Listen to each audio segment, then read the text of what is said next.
बिस्मिल्लाहिर्रहमानिर्रहीम। अस्सलामुअलैकुम। जिस तरह के जिमीदार भरावां नूं असीं हर रोज़ ज़रूरी हालात के बारे ज़राअत के बारे मशीनरी के बारे मालूमात देंदे रहने अज असीं ट्रैक्टरां के बारे इनफॉर्मेशन देंगे जिमीदार भरावां नूं कि कल रात के ट्रैक्टरां के रेट घट गए हैं। फीएट कंपनी ने ट्रैक्टर रेट घटाते हैं। अभी तुहानूं उन्हां दे रेट भी दसांगे तो किन्नी किन्नी कमी हुई है वो भी सारी डिटेल देंगे। सब तो पहले तो जोड़े भरा दोस्त नवे ने इस चैनल पर उन्होंने वीडियो अच्छी लगे चैनल में सबसक्राइब करो तो बैल आइकॉन भी जोड़ा ओके कर दो ताकि साड़ी हर आने वाली वीडियो तुहाडे तक पहुँच सके। तो हुण आपां चलदे हां जी मुकम्मल उन्होंने डिटेल तो वो रेटां ते। फीएट कंपनी ने जी अपने मुकम्मल रेट घटा दिते है जी। किसी ट्रैक्टर जी लाख रुपया घटाता, किसी 2 लाख रुपया घटाता, इस तरह काफ़ी कमी कर दी हैगी है। ये कमी कुछ टैक्सां ते घटन की वजह तो हुई है। तो हम मैं तुहानूं दसदा कि किहड़े ट्रैक्टर च किन्ने पैसे घटे है ताकि जिन्हां भरावां ने लेना हो ट्रैक्टर तो उन्होंने आसानी हो तो जाके गल भी कर सकते हैं जी कि इन्ने ट्रैक्टर का रेट घट गया। सब तो पहलों आ जी NH 480 S 55 horse power tractor है जी। यही मौजूदा कीमत हैगी है जी 24,28,200 रुपया। 24,28,200 रुपया जोड़ा 1 लाख रुपया कमी के नाल 23,28,200 रुपया रह गई। उस तो बाद आ गया जी फीएट NH 480 PP। ये भी 55 हार्स पावर है जी।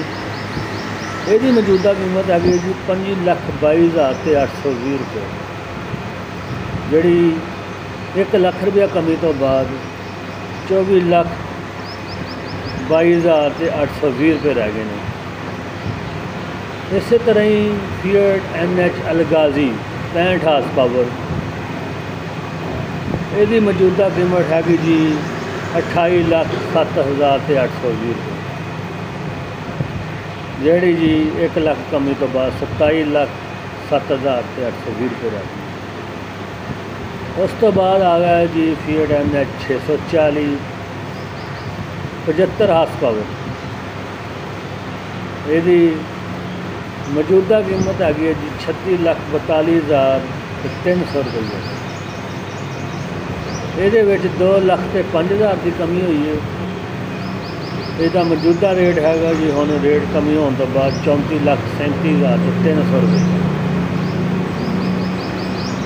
उस तो बाद जी NH 850 विद फ्रंट वेट कटविंग हुक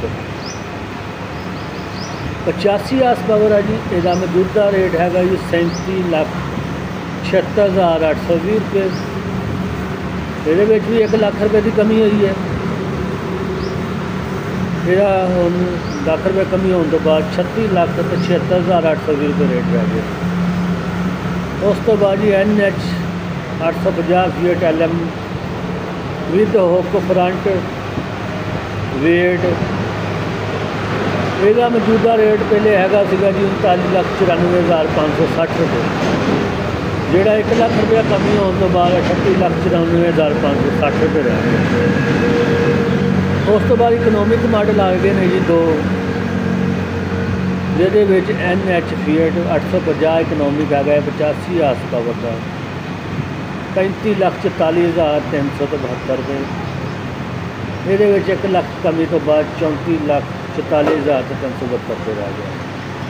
उस तो बाद NH 850 LM इकोनॉमिका जोड़ा 86 हार्स पावर यदा 37,33,72 रुपये रेट था जोड़ा 1 लाख कमी तो बाद 36,33,72 रुपये रह गया। ये सीगियां जी रेट दी कीमतां दे डिफरेंट जोड़े कल रात लैटर इशू हो चुका है गवर्नमेंट की तरफों। ये रेटा की कमी हो चुकी है। जिन्होंने दोस्तों भरावां ने लेना हो इस जाके लै सकते हैं, उन्होंने कमी की फायदा चुक सकते हैं। ਵੀਡੀਓ ਜਿਹੜੇ ਦੋਸਤਾਂ ਨੂੰ ਪਸੰਦ ਆਈ ਹੋਵੇ ਸਾਡੇ ਜਿਹੜੇ ਸਬਸਕ੍ਰਾਈਬ ਕਰਨ ਚੈਨਲ ਨੂੰ ਤੇ ਬੈਲ ਆਈਕਨ ਨੂੰ ਓਕੇ ਕਰ ਦੇਣ।